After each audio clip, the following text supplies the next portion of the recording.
Bueno, pues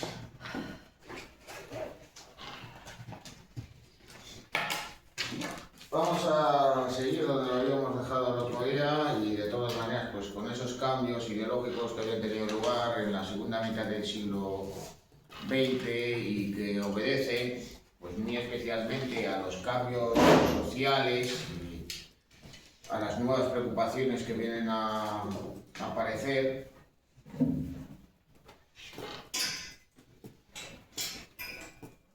Pues habíamos visto cómo había aparecido el feminismo, que había tenido como precedente el sufragismo de inicios de siglo, también las reivindicaciones por parte del movimiento LGTBI y también de determinados colectivos sociales.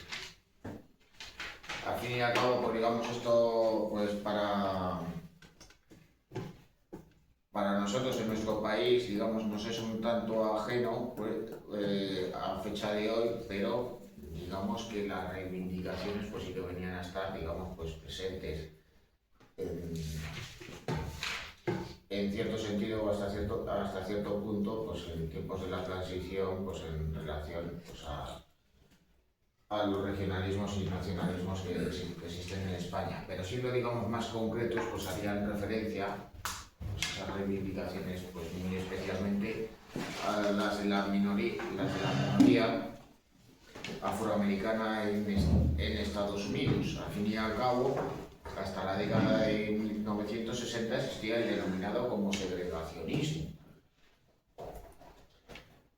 Y al fin y al cabo, pues se reconocía pues, a dicha población descendiente de los antiguos esclavos de los estadounidenses como libres iguales ante la ley, pero al fin y al cabo pues se les marginaba también legalmente. De hecho, pues llegaba hasta tal punto que en ciertos lugares públicos, también en el transporte público, pero siendo más extensivos, pues también guardaba relación con el acceso a la sanidad, a la educación, pues tenían que acudir a espacios diferenciados. Esa situación de desigualdad, pues evidentemente llevó a la reivindicación por parte de dicha minoría de sus derechos civiles, siendo pues el principal protagonista el reverendo Martin Luther King, aunque evidentemente también fueron protagonistas otros, y al fin y al cabo pues también había una demanda por parte del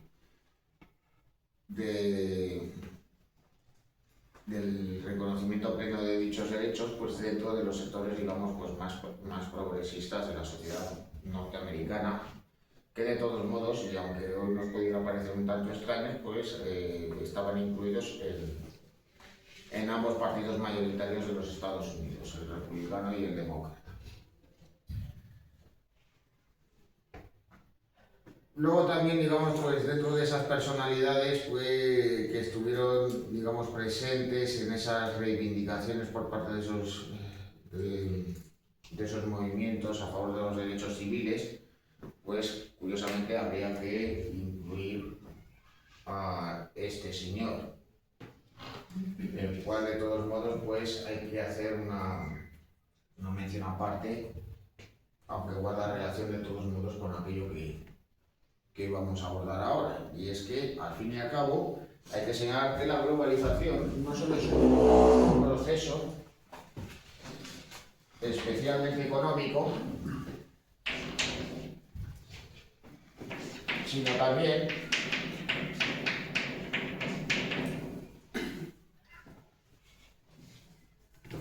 cultural, donde la sociedad de consumo unida a la cultura de masas pues tienen una importancia muy destacada.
Al fin y al cabo, digamos que esto se ha venido acentuando cada vez más con el paso del tiempo. La aparición de plataformas digitales, y de internet, de las redes sociales, etcétera, etcétera, pues ha hecho pues, que la cultura se uniformice cada vez más. Es decir, pues que a escala planetaria los gustos y aficiones, digamos, pues sean pues, cada vez más semejantes a escala mundial. Con lo cual, digamos que hay un proceso de pérdida de la diversidad de la misma, aunque también pues, da un fenómeno también contrario, visible también en la política actual, que es, digamos, pues esa reivindicación de lo que se viene a considerar como la cultura, los valores propios, una suerte de personalidad propia, frente, digamos, pues a esa globalización también, digamos, a esa globalización que se da también pues, con respecto a la cultura, con una mayor interacción entre los diferentes territorios por medio de los canales que existen en la actualidad. Al fin y al cabo, pues debido pues por ejemplo, pues a esas plataformas digitales con contenidos audiovisuales que existen en la actualidad, como sería el caso de Netflix, pues al fin y al cabo, pensad en las series de televisión que se consumían hace 40, 50 años. Al fin y al cabo, pues eran producciones audiovisuales de origen español, también aquellas que procedían de Estados Unidos y ocasionalmente pues algunas producciones que podían llegar de otros países. Digamos que a finales de los 80, primeros de los 90, digamos que vino a ser pues todo un acontecimiento pues social y también a nivel popular, que empezaran a llegar producciones audiovisuales de Latinoamérica, los famosos culebrones. Bueno, pues, ¿qué pasa a fecha de hoy? Bueno, pues que,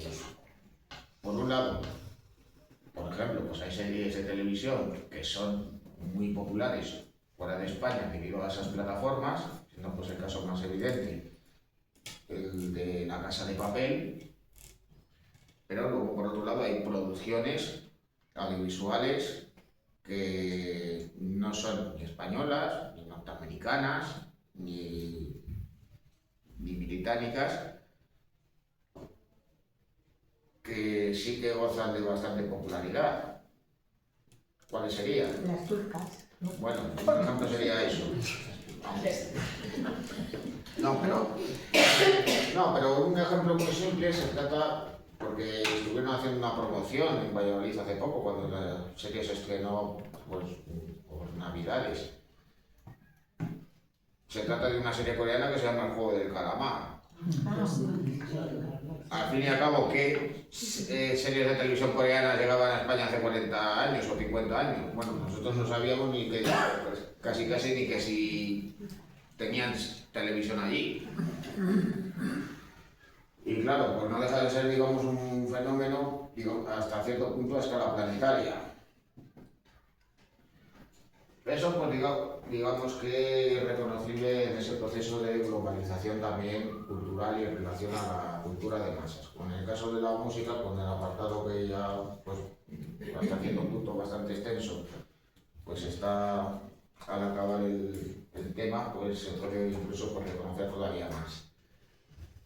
Bueno, de todos modos, ¿esto qué va a hacer?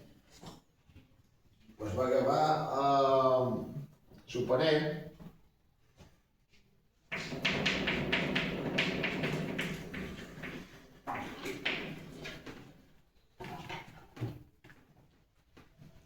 a que las celebridades de diferentes ámbitos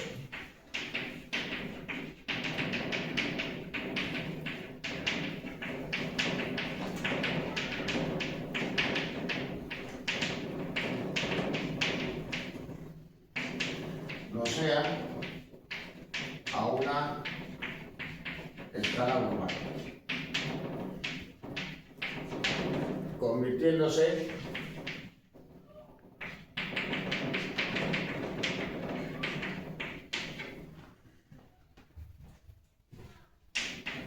también en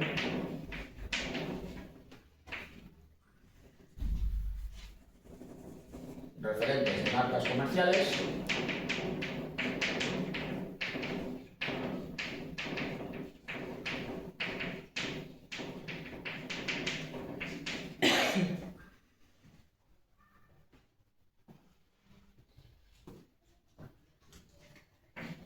y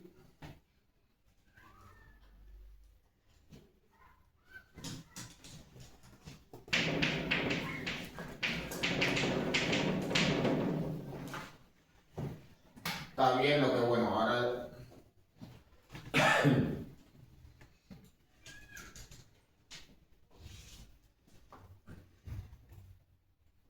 ahora también, porque bueno, se habla de los influencers y se habla, pues bueno, de una manera un tanto, digamos, limitada, porque vendrían a ser que los influencers, pues vendrían a ser personalidades que guardan relación, digamos, pues precisamente con la publicidad de marcas, que en cierto modo esas personas son una marca en sí misma y por tanto, digamos, las empresas las buscan para difundir sus productos. Pero al fin y al cabo, pues como bien dice su palabra en inglés, son personas influyentes y al ser influyentes también, digamos, a este nivel, digamos, publicitario, también vienen a ser, digamos, referentes en lo social y en lo político.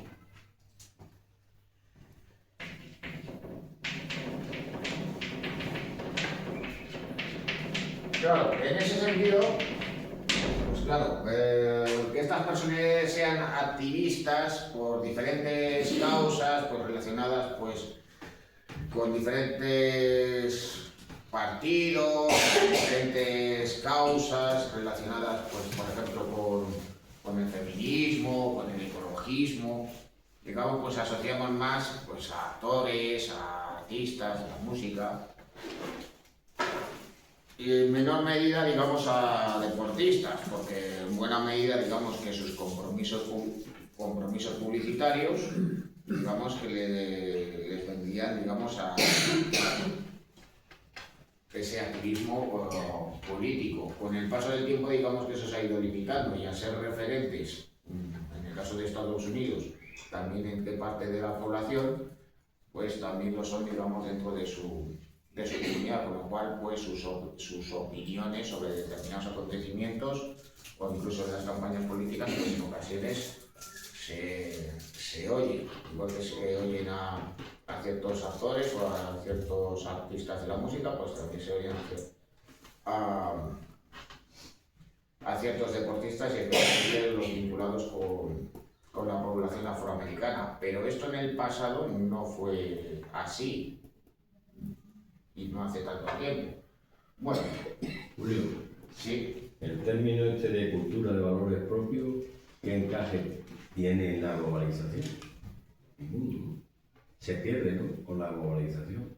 Los valores propios, bueno, cada uno tenemos nuestros propios valores, ¿sabes? Sí, pero lo que pasa... Identidad personal sí, pero como nación se pierde con la globalización, ¿no? Bueno, hace ya bastante tiempo, hace ya casi 100 años, ya Ortega y Gasset habló de que el ser humano se comporta como masa en determinados ambientes y determinadas circunstancias. Es decir, que tampoco nos debería de extrañar que todos sigamos el rebaño, que al fin y al cabo pues el bombardeo de ideas que tenemos por parte de los medios, antes pues literalmente por las personas que nos rodeaban de primera mano, pues hace que actuemos como masa y no como individuos con unas ideas propias, así que no estamos ante nada nuevo. Bueno, el caso de todos modos, ya por no irme desviando, pues tenéis de todos modos pues dos ejemplos en dos personajes de deporte y además vinculados pues también a la comunidad afroamericana de Estados Unidos. Por un lado Mohamed Ali y por otro lado Michael Jordan. Bueno, en el caso del segundo, digamos pues que fue el primer, no solo pues el primer gran icono del deporte, digamos, a escala global, que después, curiosamente, digamos a mi juicio, de aquellos que habían participado en las Olimpiadas. Las Olimpiadas ya estaban alcanzando, digamos, una gran repercusión a nivel mundial gracias a la televisión, y estrellas del deporte pues alcanzaron una gran popularidad más allá de las fronteras de su país, precisamente gracias a ello. Ya tomas el caso de Nadia Comaneci o el caso de Carl Lewis en los años 80. Pero claro, este fenómeno venía a suceder cada 4 años. Y en el caso de Michael Jordan, pues, ¿qué es lo que sucedió? Bueno, pues las retransmisiones deportivas del baloncesto pues, empezaron pues, a extenderse más allá de los Estados Unidos. Los derechos de televisión llegaron a otros países.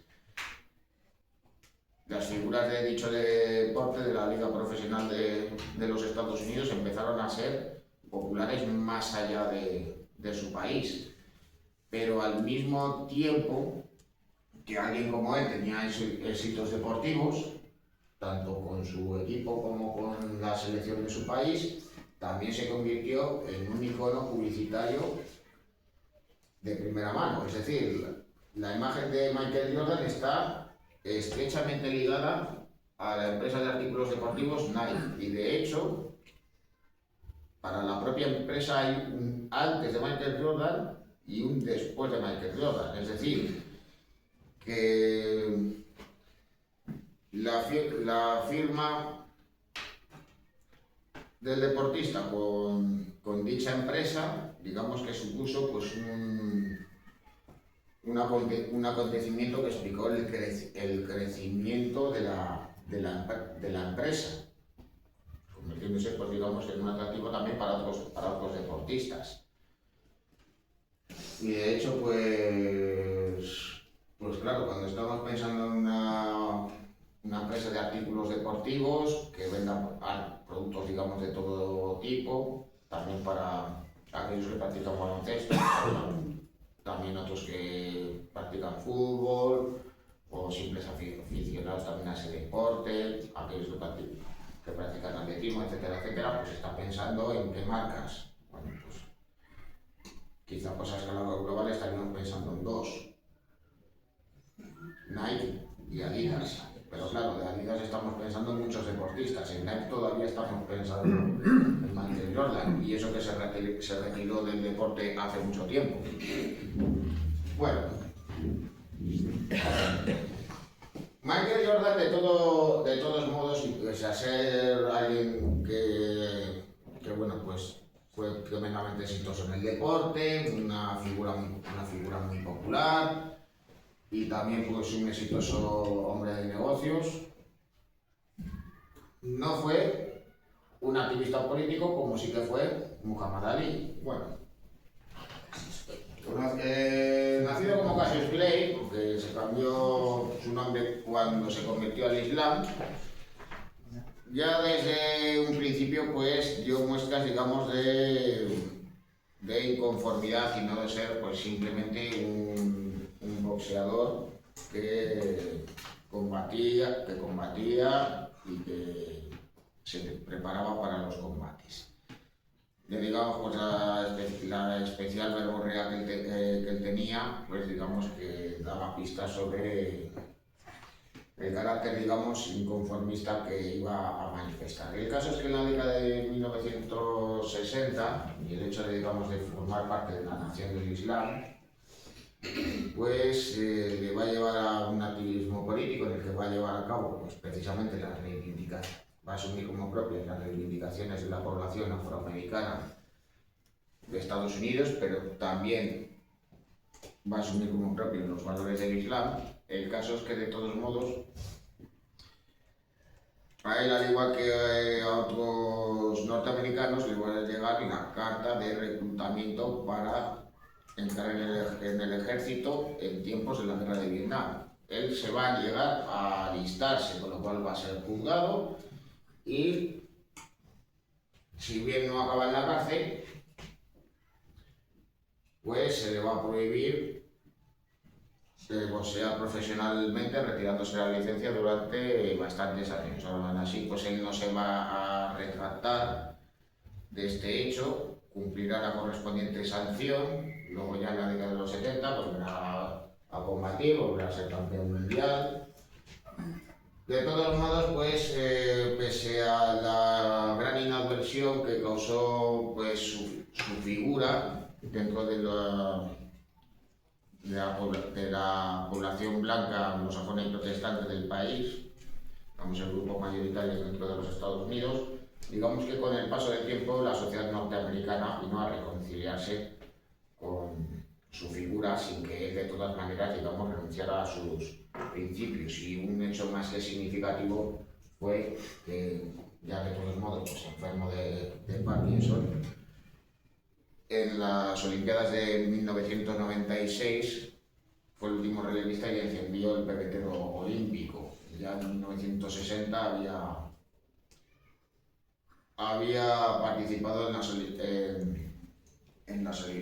Olimpiadas y curiosamente la medalla de oro que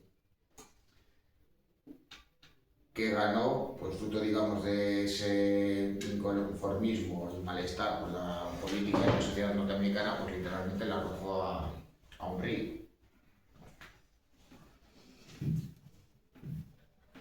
Bueno, sobre España.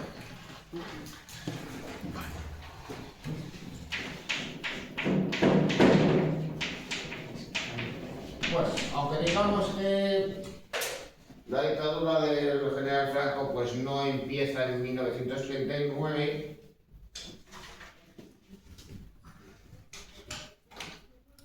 lo cierto es que la victoria del bando franquista va a consolidar su posición hasta tal punto que su régimen no concluirá hasta su muerte en 1975. Bueno, ahí le veis de todos modos fotografiado allá por 1964.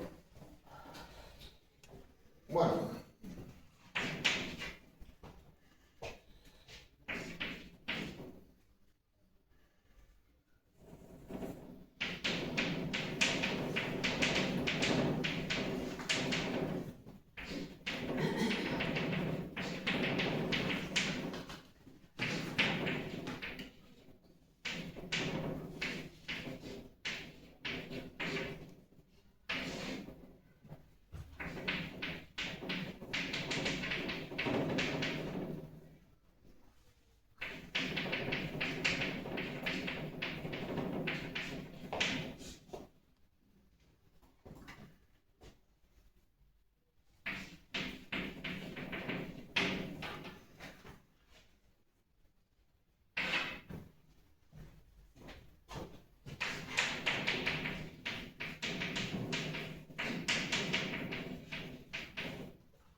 Bueno, ¿qué cabe decir de Franco? ¿Cómo acaba, digamos, llegando al poder? Bueno, pues hay que hablar de todos modos, pues inicialmente de su biografía.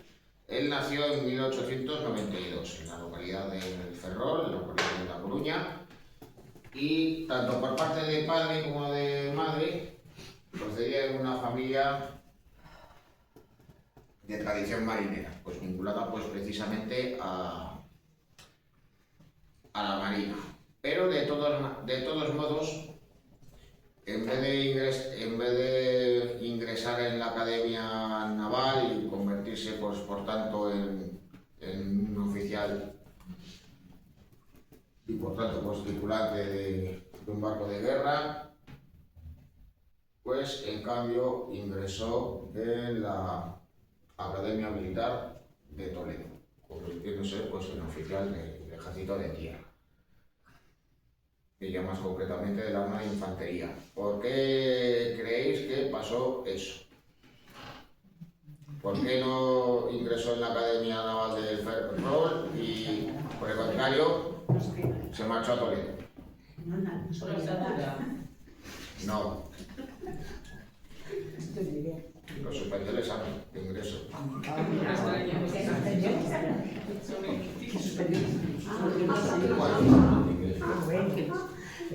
Bueno, pues no obstante, de todas maneras, digamos que las circunstancias de la época pues le van a permitir tras graduarse y obtener plaza como teniente, digamos, ir subiendo en el escalafón militar de una manera, digamos, un tanto rápida. Por aquel entonces, desde 1909 hasta 1927 tuvo lugar la denominada como Guerra de Marruecos. Franco fue destinado allí y pasó por diferentes unidades hasta que entró a formar parte de la actual legión. Él sería pues, uno de los fundadores junto con Millán Astray. El caso es que durante esos años pues, va a ir ascendiendo de una manera, digamos, pues bastante rápida en base a sus méritos de guerra, algo que de todas maneras por aquel entonces venía a ser habitual entre los que eran destinados allí. Al fin y al cabo pues, se premia en muchas ocasiones dichos méritos sobre todo tipo de consideraciones, e incluso pues, se llegaban a falsear.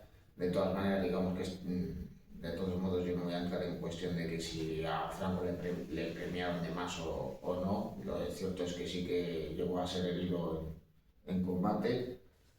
El caso es que en 1925 conseguiría convertirse en general de brigada, en base, digamos, a esa acumulación de brigada, porque hemos formado parte pues, precisamente de tropas de choque.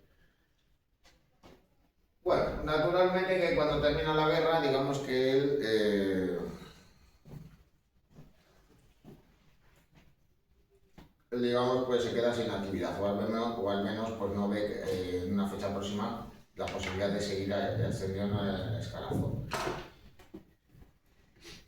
Aún así, de todas maneras, se va a convertir en el director de la Academia General de Zaragoza. Se funda, digamos, en las postrimerías de la dictadura de Primo de Rivera, pero con el establecimiento de la Segunda República, debido pues, al enorme número de oficiales y de generales con los que contaba por aquel entonces el ejército, habían de contar pues, poco más o menos que a un capitán por soldado o algo así. Se decidió, digamos, pues, cerrar la Academia General de Zaragoza. Con lo cual, Franco va a pasar en esos primeros años del nuevo régimen por destinos, digamos, de carácter menor, hasta 1934, en el cual, pues, debido al cambio de gobierno, pues va a acabar en el Estado Mayor del Ejército, siendo pues, el responsable de las operaciones militares durante la Revolución Asturiana de dicho año. Una vez que tiene lugar el triunfo del Frente Popular, la figura de Franco estaba señalada, pues precisamente por la participación en el gobierno de la época, por las actividades en Asturias. Así que de todas maneras pues pensaba o creía que le iban a exigir, digamos, pues cuentas y responsabilidades por los acontecimientos que habían tenido lugar en aquel momento. ¿Por qué se sabe esto? Bueno, pues por una cuestión muy simple, porque pretendió ser diputado por Cuenca y no lo consiguió. El caso es que el nuevo gobierno, resultado de las elecciones de 1936, pues va a buscar a aquellos generales potencialmente podían conspirar contra el régimen, pues les van a buscar destinos, digamos, pues alejados de los lugares estratégicos, con lo cual le van a enviar a Canarias. Aún así, cuando estalla el denominado como alzamiento nacional, él va a marchar desde Canarias y va a comandar la sublevación en el protectorado de Marruecos, el lugar donde se encontraban la gran mayoría de las tropas profesionales que había en España, es decir, las tropas de la Legión y las de regulares. Poco tiempo después va a conseguir ser nombrado generalísimo de los ejércitos y jefe del Estado. Quien iba a encabezar la sublevación no iba a haber sido él, sino el general Sanjurjo, pero este falleció en un accidente de aviación. No hay que ser mal pensado, no hay que pensar en conspiraciones, simplemente pues los aviones muy frecuentemente por aquel entonces tenían averías mecánicas, era muy fácil que se estrellaran, que se estrellaran, y al llevar demasiado peso, pues el avión, digamos, que no pudo despegar y se estampó en la propia pista de despegue.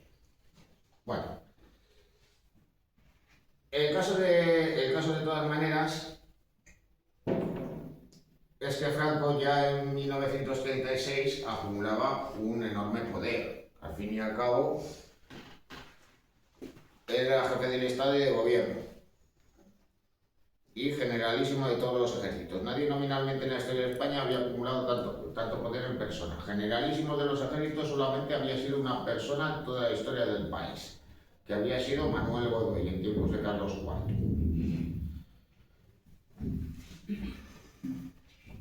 Bueno, pues ¿cómo se desarrollaron esos años? Desde el final de la Guerra Civil, desde 1939 hasta 1975. Bueno, pues vamos a ver un vídeo sobre ello.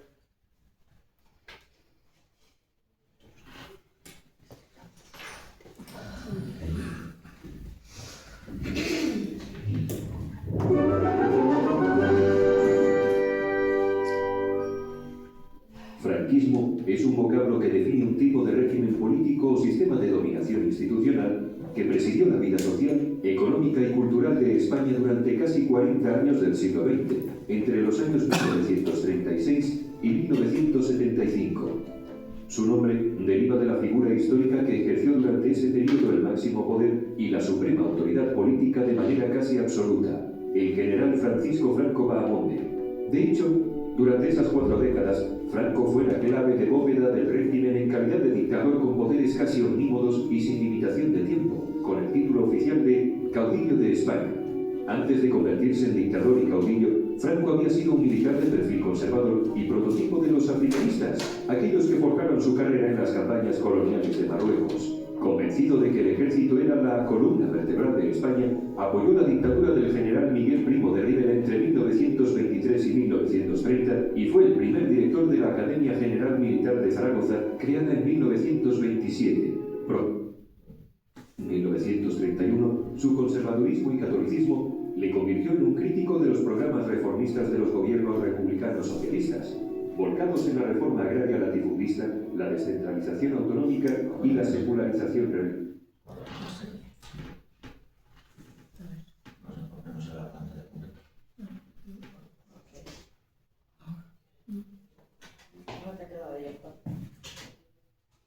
religiosa. Pero apoyó a los gobiernos republicanos conservadores en octubre de 1900. Pide de todo en Uber Eats. ¿Y algo para quitarme este tatu? Pide casi de todo. Con la nueva alarma con cerradura inteligente de parecía muy raro que no vaya mucho más protegidos. Gracias a su cilindro de máxima seguridad, si manipulan tu cerradura, Hace no mucho exhumaron sus restos del Valle de los Caídos y se armó un revuelo importante. ¿Lo recordáis?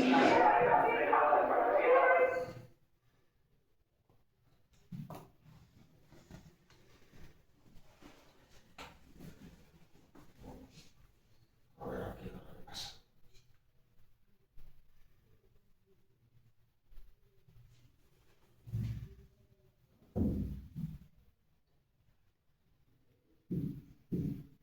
vamos a empezar de nuevo.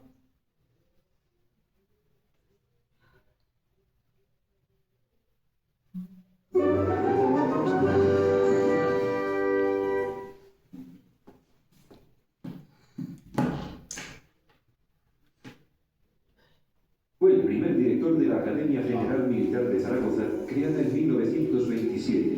Proclamada la Segunda República en 1931, su conservadurismo y catolicismo le convirtió en un crítico de los programas reformistas de los gobiernos republicanos socialistas, volcados en la reforma agraria latifundista, la descentralización autonómica y la secularización religiosa.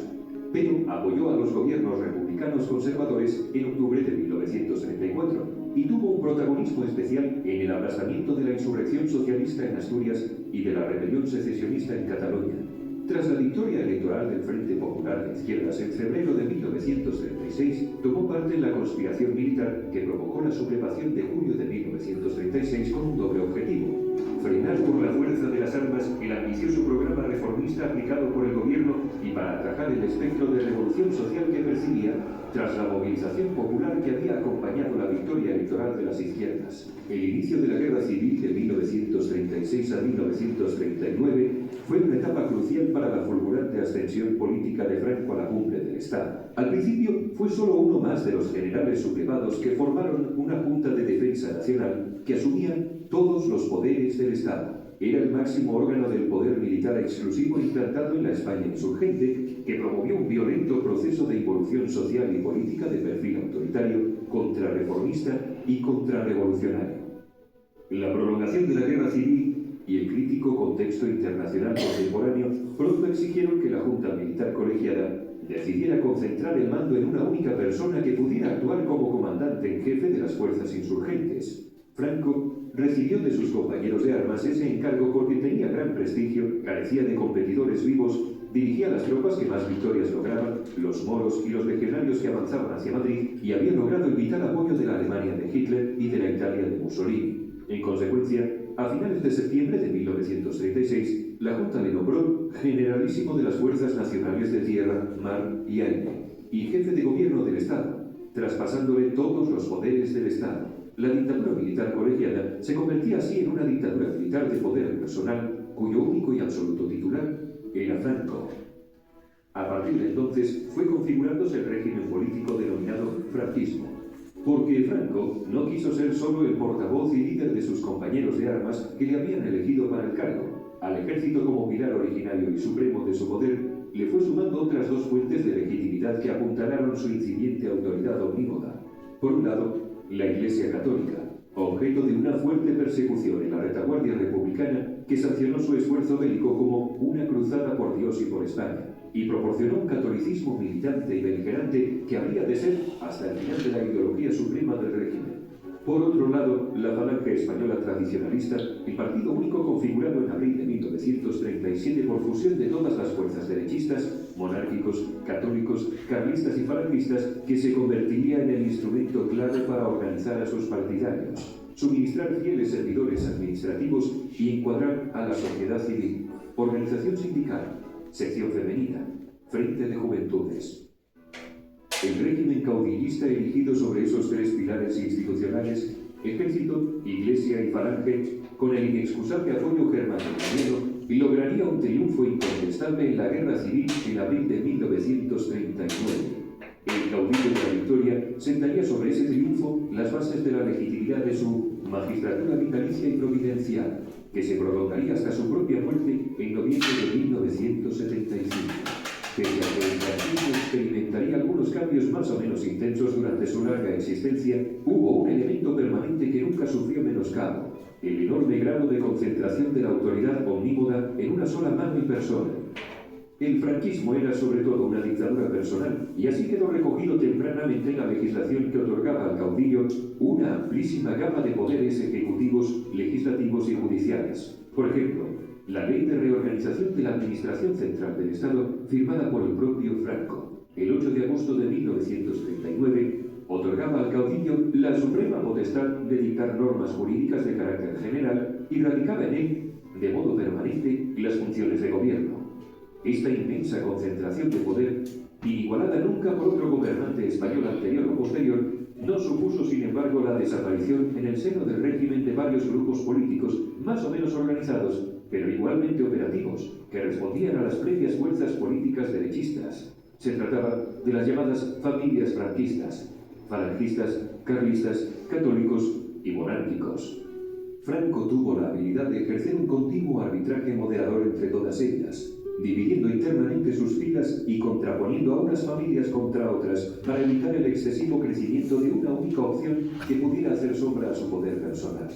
El resultado de esa combinatoria equilibrada se apreció en la composición política de todos sus gobiernos, donde los militares tuvieron un papel preponderante, más de un tercio del total de ministros, y acumularon siempre las carteras militares y de orden público. A continuación seguían en importancia los ministros falangistas, que sumarían el 25% del total, y coparían los ministerios sociales, trabajo, vivienda, organización sindical, etc. Las restantes familias tuvieron una participación menor en los gobiernos, carlistas 4,5%, dominando la cartera de justicia, monárquicos 3%, copando los ministerios económicos, católicos políticos 4,5%, con fuerte presencia en educación, etc. Los principios ideológicos básicos del régimen franquista reflejaron esa heterogeneidad de componentes que le daba su fuerza social real. Se trataba de una serie de ideas genéricas que recogían el universo doctrinal compartido por todas las derechas españolas por igual. 1. El nacionalismo español unitarista y férreamente centralista y antiseparatista. 2. Una fobia antiliberal y antidemocrática identificada con la antimasonería. 3. La hostilidad contra el comunismo y sus cómplices, socialistas, anarquistas y demócratas. 4. La profesión de fe católica de carácter integrista. Y 5. Un rígido conservadurismo social tradicionalista. Preservando siempre su condición de dictadura personal y el equilibrio entre sus tres pilares institucionales y sus familias políticas, el franquismo experimentó una clara evolución a lo largo de sus 40 años de existencia. En cada una de esas etapas evolutivas predominaron una u otra de dichas instituciones y familias, sin menoscabo del poder último y decisorio del caudillo. En esencia, el franquismo puede dividirse en dos grandes periodos diferentes, cuyo hito divisorio radica en el bienio de 1957 al 59, con el cambio de gobierno que supone la postergación definitiva de los falangistas y la aprobación del plan de estabilización propuesto por los tecnócratas católicos ligados al Opus Dei. Esos cambios, de 1957 al 59, supusieron el final de una primera etapa del franquismo caracterizada todavía por los efectos políticos y materiales de la guerra civil, con sus secuelas de represión y misericordia contra sus enemigos vencidos, hambruna y miseria generalizada, asfixiante autarquía económica y voluntario o forzoso aislamiento internacional, durante la Segunda Guerra Mundial y la primera etapa de la Guerra Fría. Y dicho bienio, de 1957 a 1959, supuso el punto de arranque de una segunda etapa del franquismo, definida por un rápido desarrollo económico, profundos cambios sociales y demográficos, un incipiente bienestar material de la población y una apertura diplomática y económica hacia el exterior, en el contexto de la distensión internacional y la expansión económica de los años 60. El contraste entre ambos periodos se aprecia en varias dimensiones. En 1950, durante la primera etapa, España tenía 28 millones de habitantes, en los que predominaba todavía la población rural y agraria, con una renta per cápita de $694 constantes, con el 66% de viviendas que carecían de agua corriente y con una tasa de escolarización primaria que solo cubría a 1 de cada 2 niños de 2 a 13 años. España era entonces uno de los países más pobres y subdesarrollados de Europa, junto con Portugal y Grecia. Sin embargo, en 1970, tras una década del llamado milagro económico español, el país contaba con 35,4 millones de habitantes, que mayormente era ya urbano y trabajaba en la industria y los servicios. Tenía una renta per cápita de $1.904 constantes. Solo el 13% de viviendas carecía de agua corriente y la tasa de escolarización... Bueno, os puede llamar pues mucho la atención esto, viviendas sin agua 66%, paso al 13%. Pero esto guarda relación también con otra cosa, y es por el éxodo rural. Me explico. ¿Qué pasaba con muchas áreas rurales de la década de 1940, todavía en la de 1950? Pues la gente se abastecía del agua en fuentes públicas, en pozos en sus hogares, contaban además pues, con pozos ciegos o si no, pues se vertían las aguas residuales donde se podía. Claro, digamos que la potabilización de las aguas y la llegada de servicios a estas áreas rurales pues, fue progresivamente llegando, pero claro, hay cosas que pueden ser posibles en los pueblos, en las ciudades no, en las ciudades el agua corriente tenía que llegar a los hogares, las aguas residuales no podían verterse por cualquier sitio. Con lo cual, claro, si cada vez había más gente viviendo en pisos y en casas de áreas urbanas, por tanto, el número de hogares que iban a tener disponible agua corriente iba a ir también en aumento. La alfabetización había alcanzado al 90% de los niños españoles. En definitiva, entre esas fechas, España dejó de ser un país predominantemente agrario y rural a la cola del desarrollo europeo y occidental y se convirtió en un país mayormente urbano, industrializado y con un sector servicios diversificado y renovado. A esas dos fases básicas es preciso añadir la existencia de una última etapa del régimen, el tardofranquismo, que se extiende entre 1973 y la muerte del caudillo. En esos años quedó patente el hondo desfase registrado entre un sistema político autoritario anquilosado en el pasado y una sociedad que había experimentado una modernización espectacular de sus bases económicas y culturales homologables a las de la Europa occidental.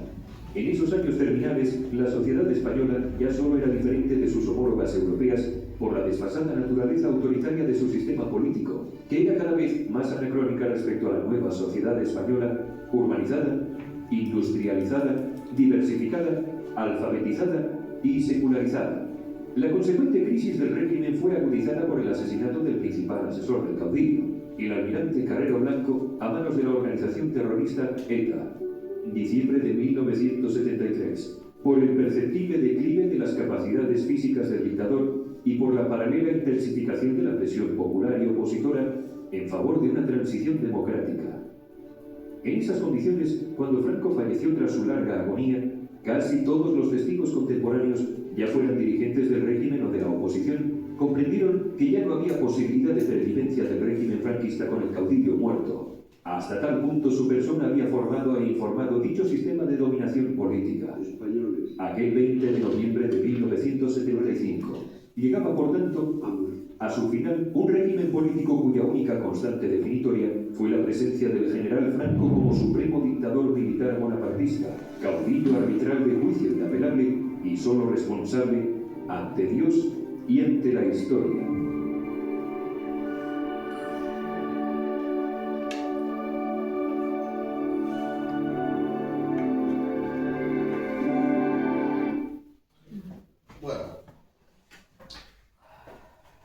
Pues acerca del régimen que explica de todos modos, digamos, su larga pervivencia en el tiempo. Bueno, pues básicamente, digamos, tres factores que de todos modos pues vamos a ver.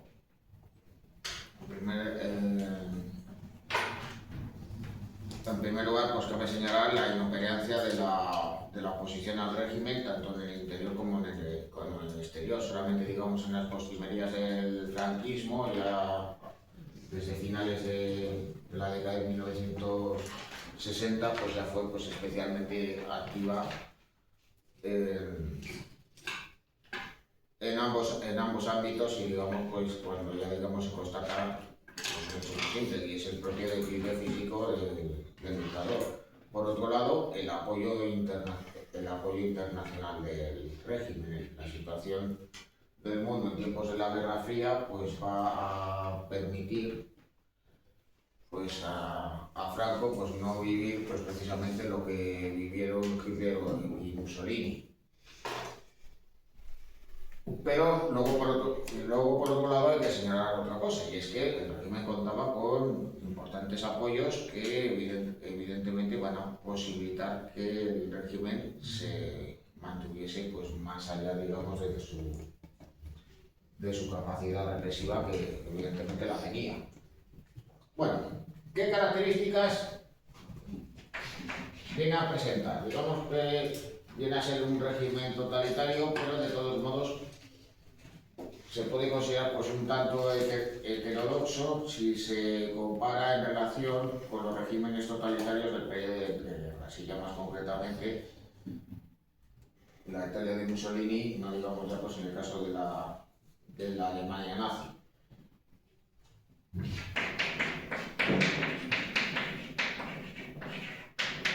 No obstante, y pese a que a lo largo de los años, digamos que el franquismo buscó, digamos, una página de legalidad, por un lado, y buscar fórmulas que se asemejasen a las democracias occidentales, vino a caracterizarse siempre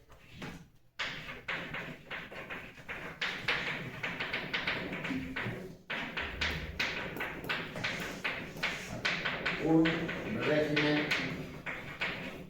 totalitario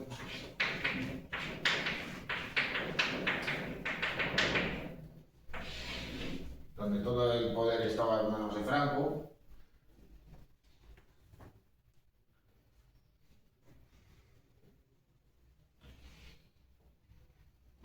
y que venía a estar apoyado, en primer lugar, por el único partido legal que existía en ese momento.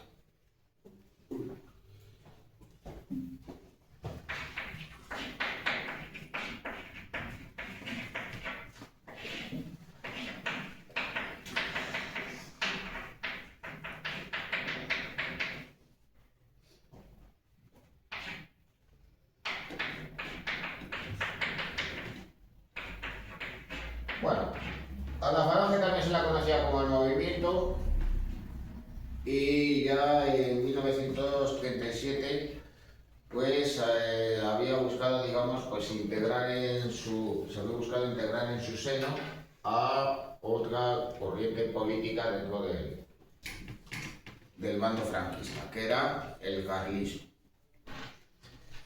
Así que la Falange no era simplemente, digamos, la Falange, era la Falange española tradicionalista y de las juntas obreras nacional sindicalistas. Durante la guerra civil pues estaban integradas dentro del mismo partido, la Falange española, partido que estaba inspirado pues en los principios del fascismo italiano, aunque también, digamos, con características propias vinculadas a las corrientes conservadoras españolas. Por otro lado, las Juntas Obreras Nacional Sindicalistas, un pequeño partido inspirado pues precisamente en el Partido Nacional Socialista Alemán, es decir, en el partido nazi, y luego, por otro lado, el carlismo, que tenía su propio partido político, Comunión Tradicionalista. Bueno, pese a estar, digamos, vinculados a una misma institución, a un mismo partido, digamos, pues los carlistas y los falangistas, digamos, que no se llevaban bien, pero, por decirlo, digamos, suavemente, digamos, que sus diferencias en ocasiones pues las arreglaban a bofetadas o incluso, pues, en alguna ocasión incluso a tiros durante la guerra. Pero, de todos modos, digamos que la Falange fue creciendo durante la guerra, el carlismo, digamos, mantuvo sus apoyos y luego ya a la conclusión de la misma, digamos, que fue menguando, digamos, pues su presencia, limitándose, digamos, a sus feudos tradicionales. Ya veremos de todos modos qué fue lo que pasó con el carlismo como fuerza política. Bueno,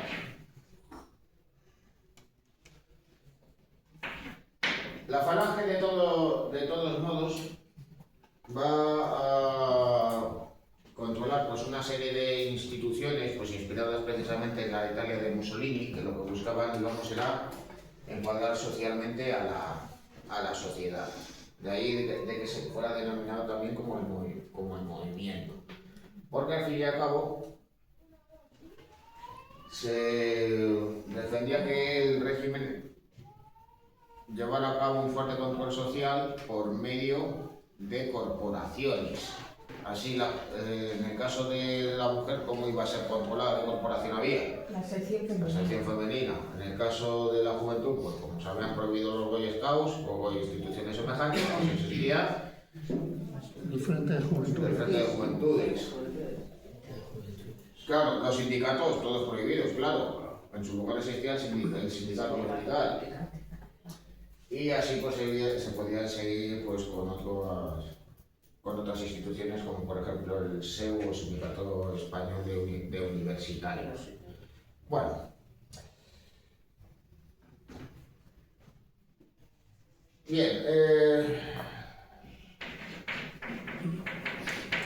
Franco, por tanto, fue apoyado por la Falange, cuyos apoyos, digamos, y por tanto el número de militantes se multiplicó a lo largo de la guerra. Lo integraron los denominados como camisas nuevas. También el carlismo apoyó al régimen.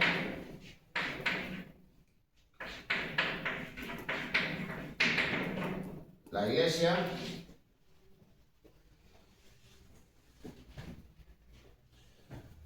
Al fin y al cabo, pues el catolicismo y los valores eclesiásticos eran defendidos por los sectores más conservadores de la sociedad, opuestos pues justamente a lo contrario. En el bando, una parte importante del bando opuesto en la guerra civil, dentro del bando republicano, pues había pues evidentemente un importante número de población y de militantes que eran anticlericales, con lo cual pues se cometieron asesinatos de eclesiásticos, también se destruyeron obras de arte. Así que la Iglesia Católica en España pues, se vino a alinear muy estrechamente con el régimen, incluso calificando pues, la guerra civil como cruzada. Franco, durante toda su dictadura, contó también con el apoyo del ejército. Y de hecho, en todos los gabinetes ministeriales estaban presentes militares. Más protagonistas, pues evidentemente en el inicio de la dictadura, al fin y al cabo, pues por ser, digamos, aquellas personas de mayor confianza que podía tener más a mano. Luego ya posteriormente, digamos que su presencia se fue menguando más y por tanto limitándose más a los ministerios relacionados con el ejército.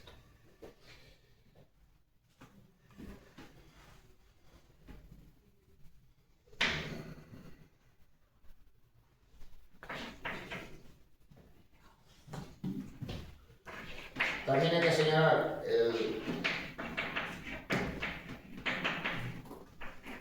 el apoyo por parte de la alta burguesía empresarial y de los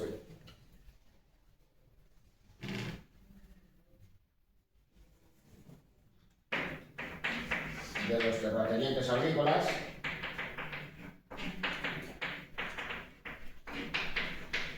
Claro, España hacia 1940 era un país escasamente industrializado, con lo cual aquellas personas más seguidas en España, pues muy frecuentemente eran aquellos que eran latifundistas. Con el paso del tiempo, pues el poder económico y la influencia de dichas personas, digamos que fue menguando.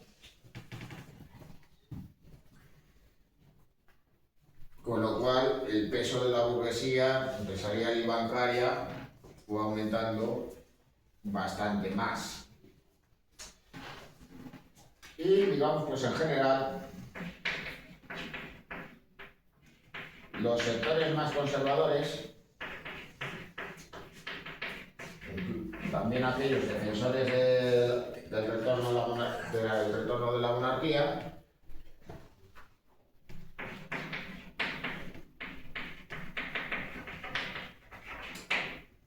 apoyaron al régimen. Franco de todos modos se declaraba pues, a sí mismo como monárquico, pero nunca tuvo pues, intención de restaurar la monarquía. Al fin y al cabo, pues, él aprobó una ley, la ley de sucesión. Y claro, pues ¿qué era lo que determinaba? pues quién le tenía que suceder a él. No contemplaba, digamos, pues el hecho de retirarse, de abandonar el poder, ni nada semejante.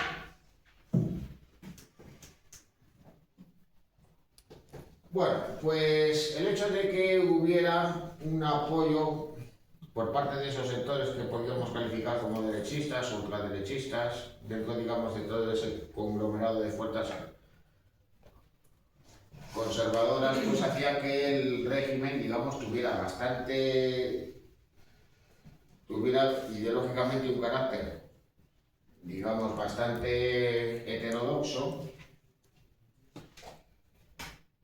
porque al fin y al cabo, digamos que tenía que contentar o tener presente pues, los diferentes intereses que pudieran tener cada uno de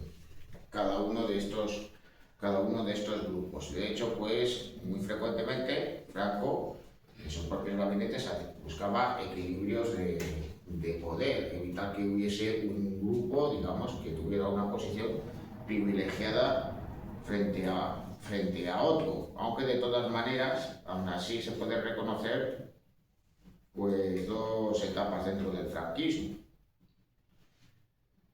La primera etapa correspondiente a las décadas de los años 40 y 50, que se viene a denominar como franquismo azul, por el mayor peso que tenían los falangistas en los gabinetes presidenciales, y luego, por otro lado, esa segunda etapa en la que van a estar presentes los llamados tecnócratas, en la cual pues ya el peso de los falangistas va a ser, digamos, menor.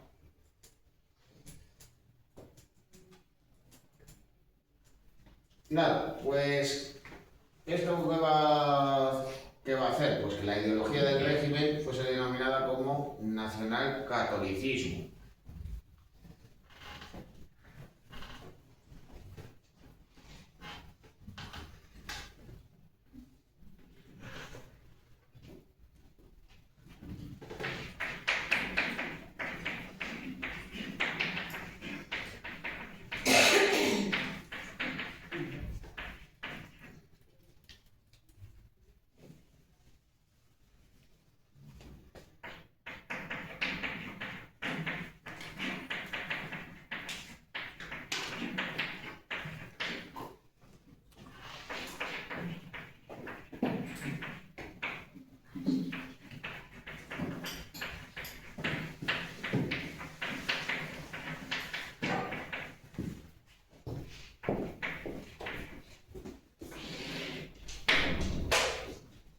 ¿Y esto qué quería decir? Bueno, pues que en el régimen estaban presentes pues, no solo pues, principios propios de la falange, por tanto, de los partidos y movimientos totalitarios del periodo de entreguerras, sino también pues, valores de la Iglesia Católica, el nacionalismo propio de los movimientos conservadores de épocas anteriores y, por si fuera poco, también los propios valores castrenses. Pero de todos modos, pues este hecho también explica otra cosa. Y es que, claro, la gran influencia de la Iglesia y el peso que tenía en el régimen explica que, claro, la Falange era el único partido legal. Contaba con instituciones propias, con corporaciones, pero claro, también existían las de la Iglesia. Pues hay un ejemplo muy simple. Existía el sindicato vertical. Pues bien, existían también las hermandades obreras de acción católica. Y claro, pues dentro de la OA, pues curiosamente, en su seno van a acabar apareciendo las llamadas comisiones obreras. Luego, por otro lado, también existían las juventudes de acción católica. ¿Con quién venían a competir? Pues con el Frente de Juventudes. Y así, de todas maneras, pues se podría seguir con otros ejemplos. Bueno.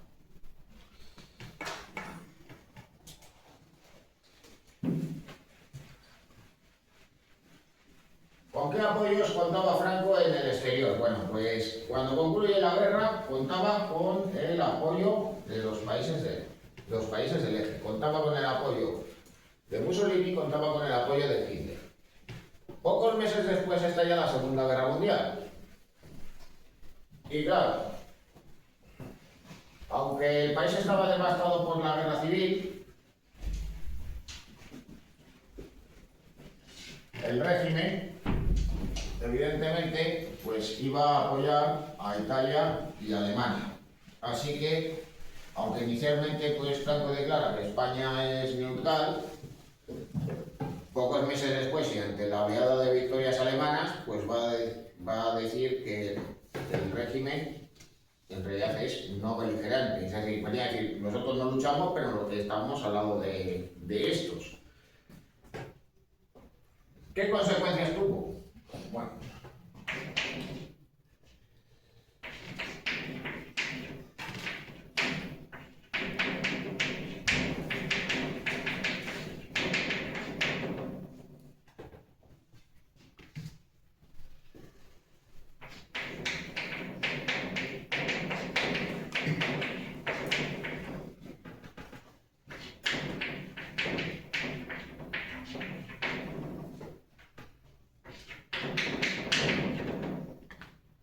Bueno, pues durante la guerra, España pues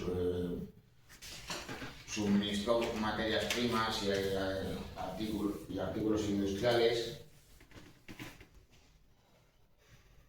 a Alemania hasta mediados de 1944. También pues sirvió, digamos, de base logística en ocasiones al ejército alemán, es decir, que la presencia de soldados alemanes pues estuvo presente en España, pero digamos de manera un tanto disimulada. Os doy un ejemplo muy simple: si un submarino alemán tenía que atracar en un puerto, atracaba, pero irse, digamos, por ahí de paseo la tripulación, pues eso, digamos que no sucedía así como así. Bueno, eso por una parte. Pero evidentemente lo más visible de este hecho fue el envío de la llamada División Azul cuando tuvo lugar la Operación Barbarroja. Cuando Alemania invadió la Unión Soviética, Franco envió a un ejército de voluntarios a tierras soviéticas. Eso pues le acabó generando problemas al régimen. Ya contaba, digamos, con la confianza del bando aliado, la presencia de tropas españolas, fundamentalmente en el frente de Leningrado, pues va a hacer que, entre otras cosas, pues el Reino Unido cortase suministros estratégicos a España, fundamentalmente hidrocarburos, y que incluso pues se llegue a sacar, digamos, a paseo la posibilidad de llevar a cabo un posible desembarco aliado en las Islas Canarias. Digamos que eso fue, digamos, una suerte de globo sonda para ver cómo reaccionaba el régimen. Bueno, la División Azul de todos modos acabó siendo retirada y las sucesivas derrotas de los países del eje pues va a llevar a Franco a retornar a la neutralidad en la guerra. Aunque de todos modos pues algunos divisionarios aún en 1945 seguían combatiendo dentro de las tropas de las SS. Para que veáis de todos modos por la situación en la que se veía el régimen, pues incluso ya en las postrimerías de la guerra, Franco le llevó a declarar la guerra a Japón. Rompió las relaciones diplomáticas con el país porque cuando tuvo lugar la liberación de las Filipinas, los japoneses masacraron a buena parte de la población civil de Manila, incluyendo pues a muchos residentes de la colonia española que todavía había allí. Bueno, pese a este hecho, en 1945 los vencedores de la Segunda Guerra Mundial condenan al régimen de Franco. Al fin y al cabo era señalado como aliado de la Alemania nazi y de la Italia de Mussolini, y le aíslan internacionalmente. Por aquel entonces, pues Franco tenía muy pocos apoyos en el exterior. Prácticamente, pues estos se limitaban a Portugal y a la Argentina del general Perón.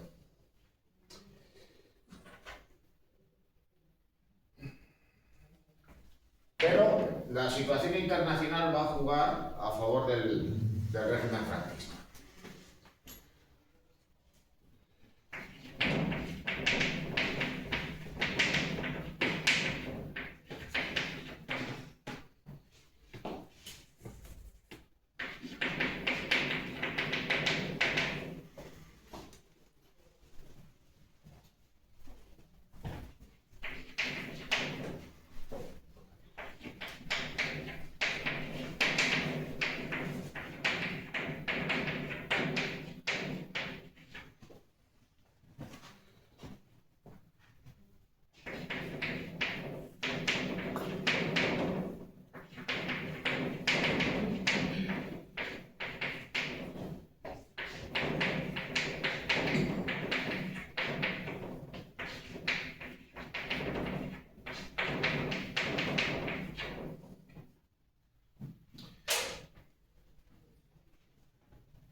Bueno, el caso es que si en 1945, pues en Estados Unidos, en el Reino Unido, en Francia, pues se piensa que el régimen pues debe ser un paria en las relaciones internacionales, porque al fin y al cabo pues había apoyado a los países del eje.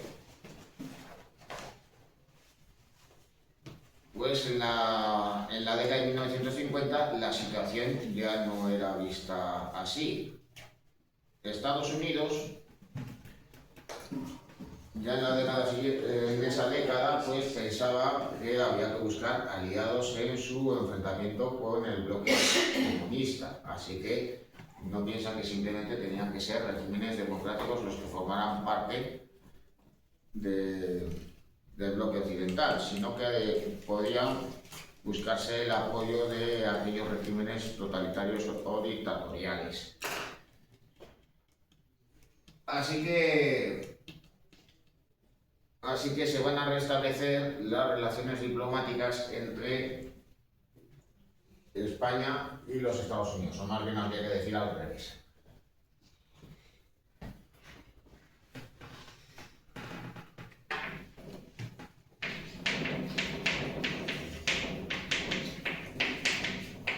Este hecho pues, va a permitir a España convertirse en miembro de pleno derecho de las Naciones Unidas, pero sobre todo pues, va a permitir al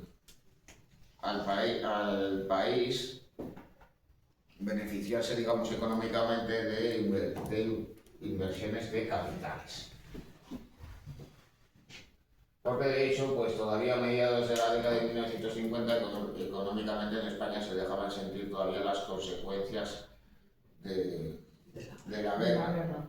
Al fin y al cabo, pues digamos el grado de destrucción de la misma se había acrecentado pues también por el propio aislamiento del régimen.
Claro, pues esto que permitió pues la presencia de empresas, no solo norteamericanas, sino también de otros países occidentales y la posibilidad también de construir grandes infraestructuras. Bueno, y aquí ahora es cuando toca hablar de pantanos, los pantanos de Franco. Bueno, pues hay que señalar una cosa. Evidentemente, pues se construyeron muchas infraestructuras de dicha naturaleza en ese momento, a finales de la década de los 50, en los años 60, en los 70.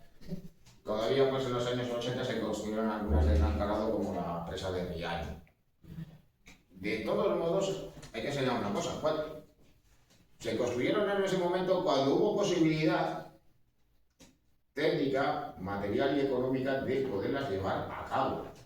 Porque muchas de ellas ya estaban previstas y proyectadas, no ya en tiempos de la Segunda República, sino incluso todavía antes. Se habían proyectado pues en tiempos de la dictadura de Primo de Rivera, pero claro, no había medios para poder llevar a cabo, para poder emprender muchas de ellas. Y además pues esas tan grandes y centrales hidroeléctricas pues tan costosas como las que se tuvieron que emprender en ese momento. Y claro, ¿por qué fue posible? Pues por esto. De hecho pues si no recuerdo mal, las turbinas de la central hidroeléctrica de Aldea de la Ribera son de General Electric, no son de una empresa española. Bueno, aquí de todos modos, pues veis, aquí, pues precisamente a Franco abrazado al presidente norteamericano Dwight Eisenhower en su visita a España en 1959. Se la base de Rota, ¿no? Más o menos. Bueno, pues esto es lo que favoreció, entre otras cosas, que se establecieran las bases militares en suelo español. Hay que señalar una cosa muy curiosa, y es que las bases norteamericanas estaban presentes en diferentes países occidentales que formaban parte de la OTAN, pero España no lo era. Era, digamos, aliada de los Estados Unidos, pero no formaba parte de la estructura de la OTAN.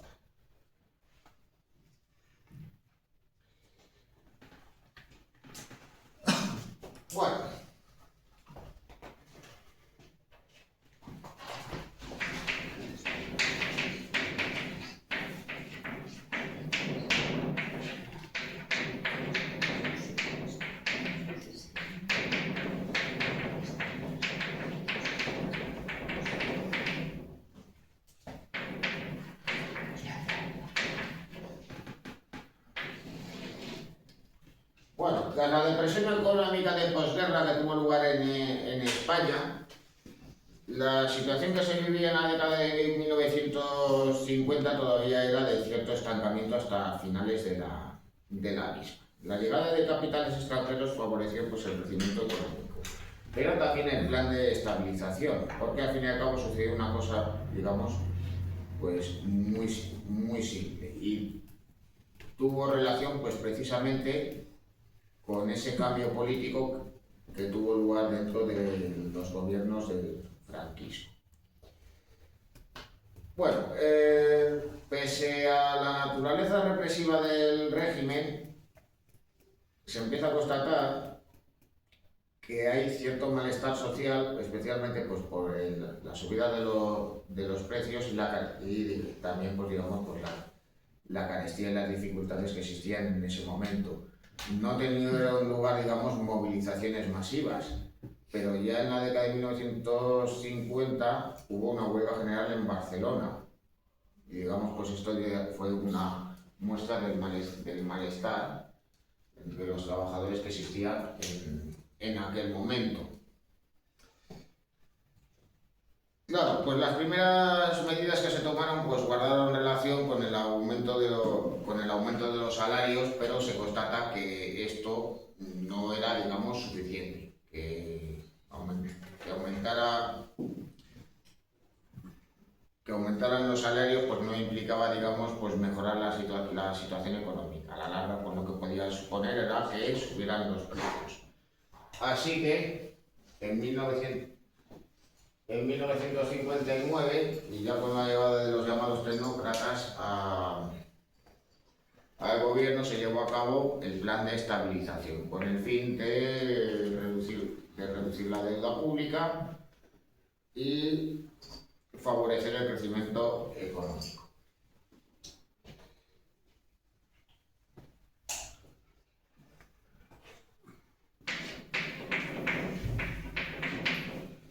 Se empezaron a llevar a cabo tareas de planificación que lo que buscaban muy especialmente era el desarrollo industrial más allá de aquellos centros que habían localizado dichas actividades hasta esa fecha.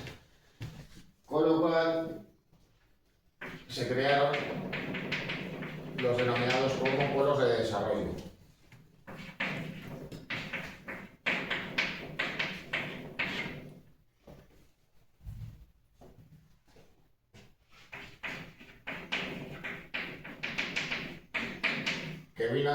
Que favoreció, pues, por tanto, la inversión de capitales, tanto nacionales como extranjeros, pero también la propia inversión estatal, que contaba de todos modos pues, con un aparato importante, que era el denominado como Instituto Nacional de Industria. Debido de todos modos pues, a la falta de inversión extranjera y a la destrucción material tras la guerra civil, pues ciertos sectores estratégicos estaban en manos del Estado. También se crearon empresas de titularidad pública para favorecer el desarrollo de dichas actividades. Así que, claro, ¿qué empresas estaban en manos del Estado por aquel entonces? Pues Renfe, que antes de la guerra civil pues, no existía porque existían compañías de ferrocarriles privadas. Estaba el caso también de Iberia, estaba el caso de Telefónica, que era de todos modos anterior en cuanto al monopolio de las comunicaciones. Estaba el caso de la SEA.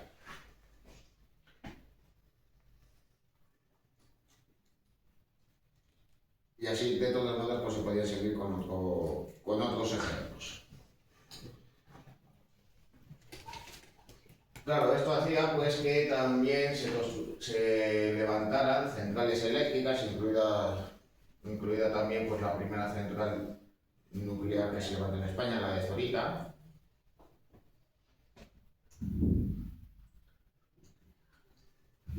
Todo ello pues favoreció un fuerte crecimiento económico.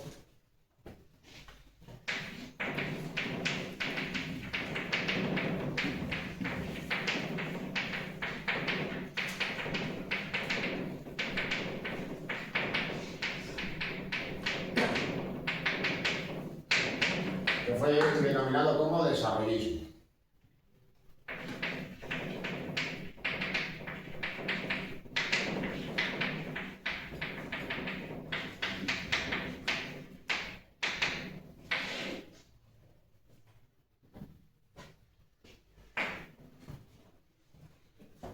Pero este crecimiento económico no se debió solamente a este hecho, a que se llevaran a cabo inversiones que favorecieran el desarrollo industrial de áreas que hasta ese momento pues, habían permanecido ajenas a este proceso, como fueron, por ejemplo, pues el mismo caso de Valladolid, pero también otras ciudades como Zaragoza o Vigo.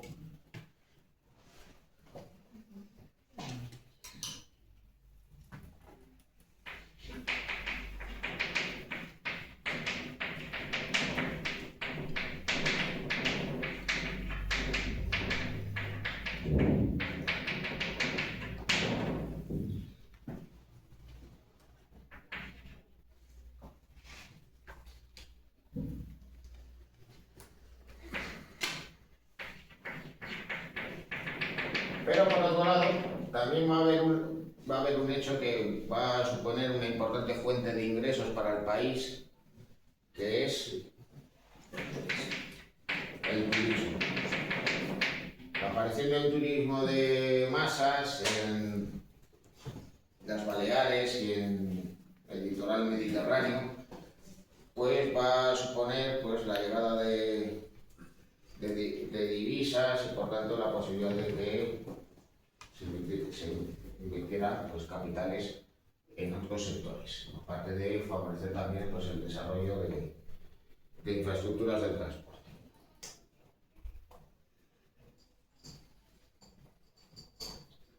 Y luego también hay que sumar otra cosa. Las remesas de los emigrantes.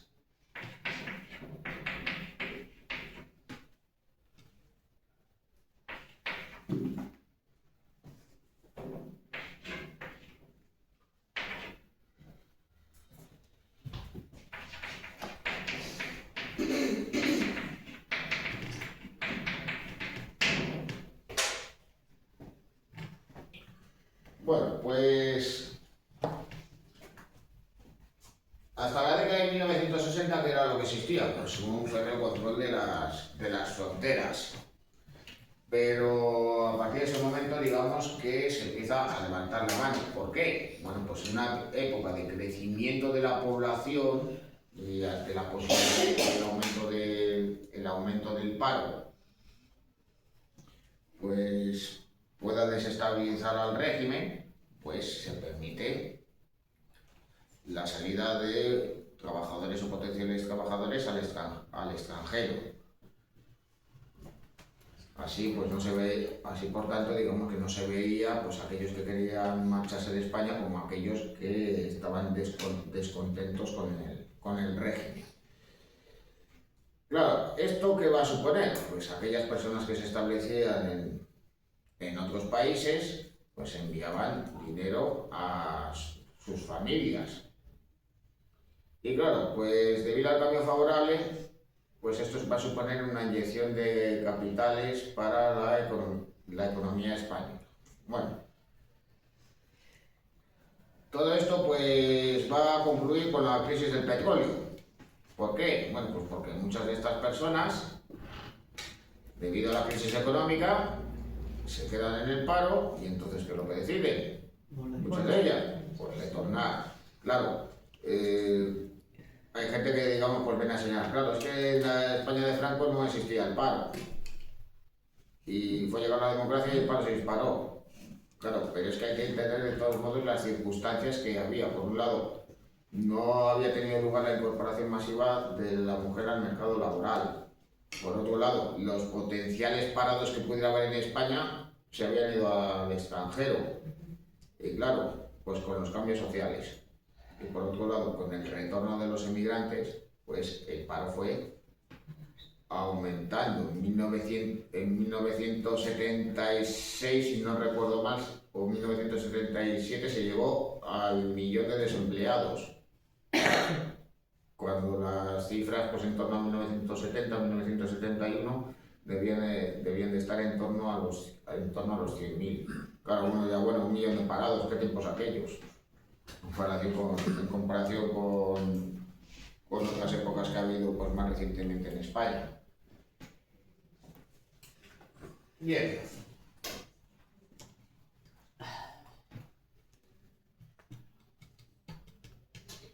Bueno, sobre la oposición al régimen.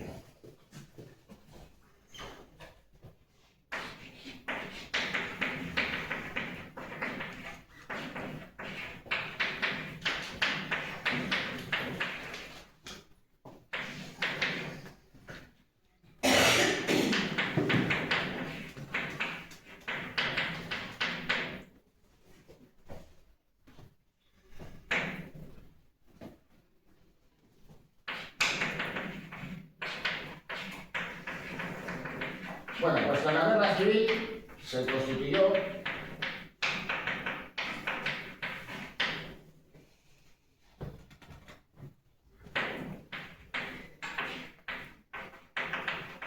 un gobierno republicano de exilio que va a ser presidido en un primer término por Juan Negrín, que había sido pues, el último presidente del gobierno en tiempos de la Segunda República.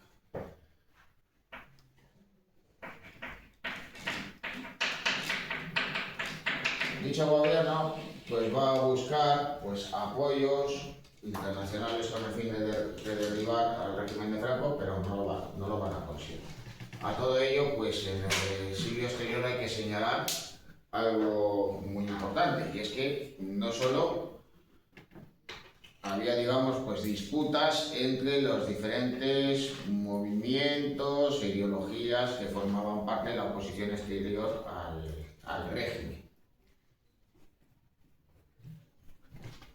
Ya fueran pues militantes del Partido Republicano, socialistas, comunistas o nacionalistas. Sino que además pues estaba también un hecho pues tan simple como la diáspora que vivieron, digamos, todos ellos, que se establecieron en diferentes países, unos de Europa Occidental, fundamentalmente Francia, otros en la Unión Soviética o en países del bloque comunista, y otros incluso en Latinoamérica, muy especialmente en México. Así que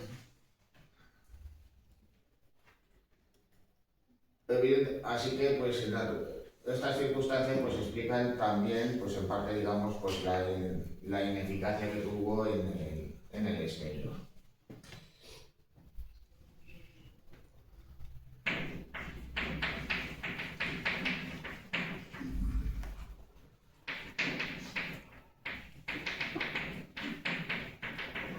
Pero luego, por otro lado, también se desarrolló,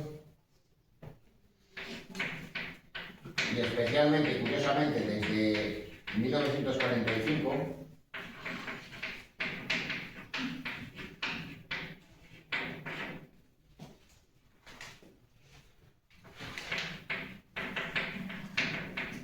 una resistencia armada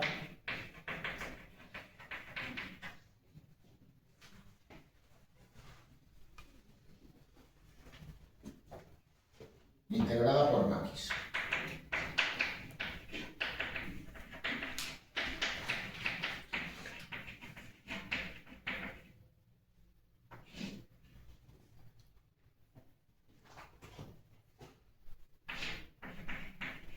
Bueno, pues estos combatientes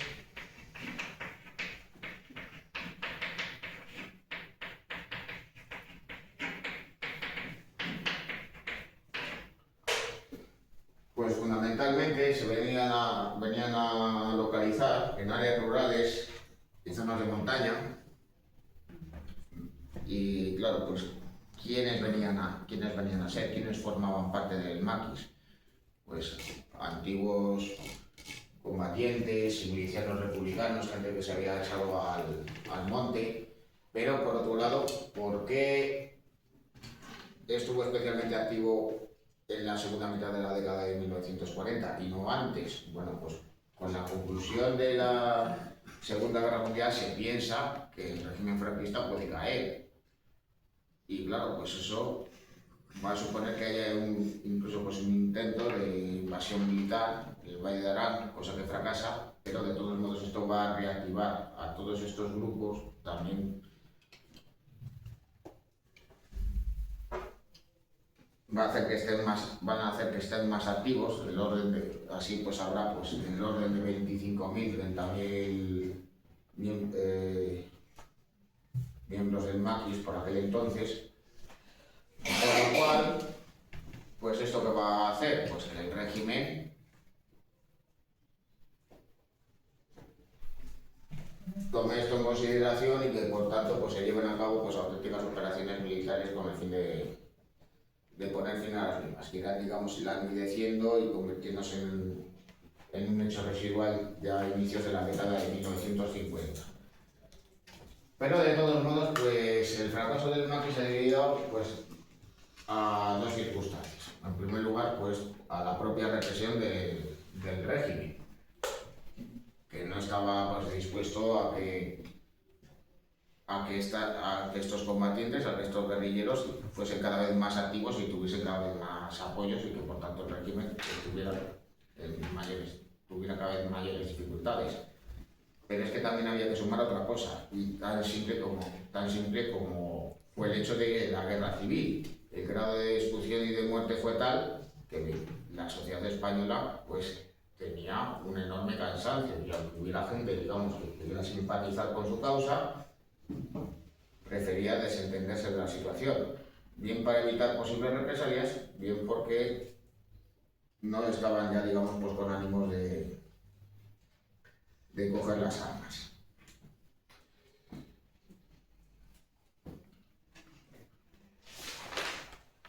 Y es que al mismo tiempo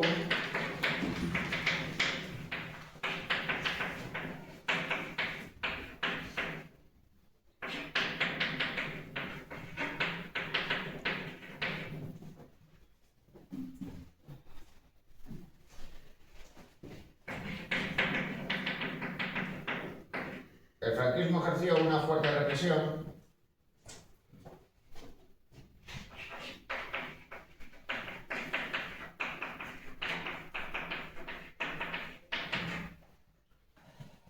y tras la guerra pues se siguieron acometiendo ejecuciones sumarias, ya fuese con juicios o sin ellos, ya que al fin y al cabo pues los juicios en las cuales se llevaban a cabo pues, con condenas a muerte pues se llevaban a cabo sin garantías judiciales. Fue el caso, pues, por ejemplo, del presidente de la Generalitat, Lluís Companys. Él se encontraba exiliado en Francia, fue detenido por la Gestapo y enviado a España durante la Segunda Guerra Mundial. Fue juzgado en un juicio brevísimo y fusilado.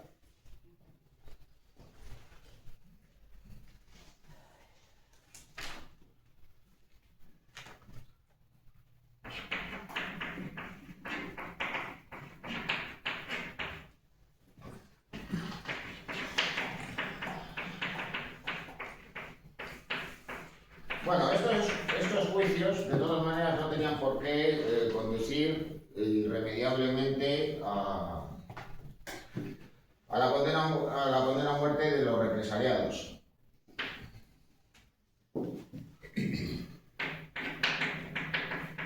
A la derecha tenéis ese retrato, el poeta Miguel Hernández, curiosamente, realizado por el dramaturgo Antonio Bueno Vallejo.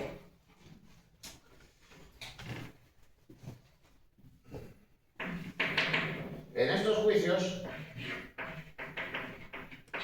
muchos acababan condenados a cadena perpetua, debido a las condiciones en las que se encontraban los presos, pues muchos acabaron falleciendo en prisión y otros se vieron condenados a muchos años de cárcel, incluyendo pues la realización de trabajos forzosos, incluyendo pues también las obras en el Valle de los Caídos. Aunque de todos modos también hay que señalar un hecho, y claro, pues aquí veis estas cifras. Bueno, la horquilla de presos que se señala pues en torno a 1940, pues varía en función de los historiadores, unos hablan de unos 600.000, otros hablan incluso de 500.000, repartidos en los diferentes campos de concentración que existían en la época, debido pues a la propia saturación de las cárceles, a la gran cantidad de presos que existían, pues muchos de ellos progresivamente pues acabaron siendo liberados. Con lo cual, pues, ¿qué pasó cuando estas personas pues salieron a la calle? Pues en muchas ocasiones pues se vieron, digamos, pues se vieron marginadas, aunque de todos modos los que preferentemente fueron liberados, ¿sabéis quiénes fueron? Pues aquellos que habían sido militares y que formaron parte del bando republicano. Como por ejemplo pues el coronel Casado, que había dado el golpe de estado dentro del bando republicano en las postrimerías de la guerra civil.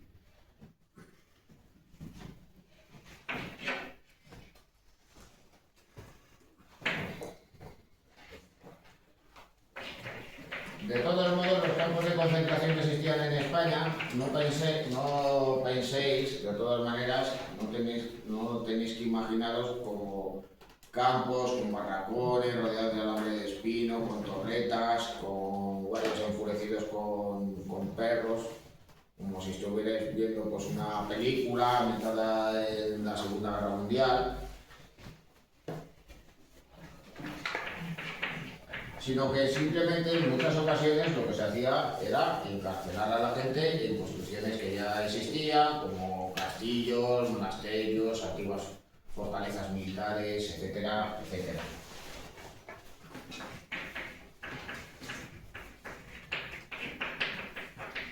Así, por ejemplo, pues en el caso de la provincia de Valladolid, pues ¿qué se convirtió en prisión? Pues el monasterio de la Santa Espina. En el caso de León, el hostal de San Marcos. En el caso de la provincia de Segovia, el castillo de Cuellar, y así pues podemos seguir con otros tantos y tantos ejemplos. Bueno, y ya pues con esto pues se acaba por hoy, pues seguimos con el franquismo en la clase del jueves que viene, ¿vale?